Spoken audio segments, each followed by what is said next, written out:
Gusto mong tumatag ang pamilya ninyo? Kumain kayo ng sabay-sabay. Hindi sige mauna na kayo. Kalokohan yan. Ito na nga lang yung oras na magsasama-sama kayo.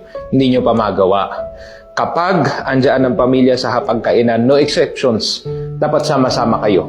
Sabay-sabay kayo kakain, sabay-sabay kayo magdadasal, sabay-sabay kayo hihingi ng biyaya ng Diyos, sabay-sabay kayo kukonsumo ng pagkain. Gusto nyo maging matibay? Gawin nyo yan. Kasi this is a collective activity that your family would engage in every day or at least every week. At kung magsasama-sama kayo sa pagdadasal, magsasama-sama kayo sa hapagkainan, pwedeng maging sama-sama din kayo sa laban ng buhay. Do things together. Pray together. Go to church together.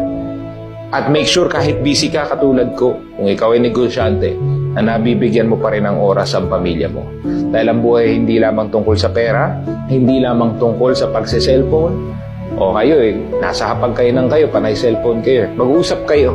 Hindi sa pagse-cellphone lang yan, hindi lang yan sa negosyo, sa trabaho. Importante ang pagkain at pagdadasal ng sabay. Dahil ayan na magbubuo ng matibay na pundasyon ng pamilya mo.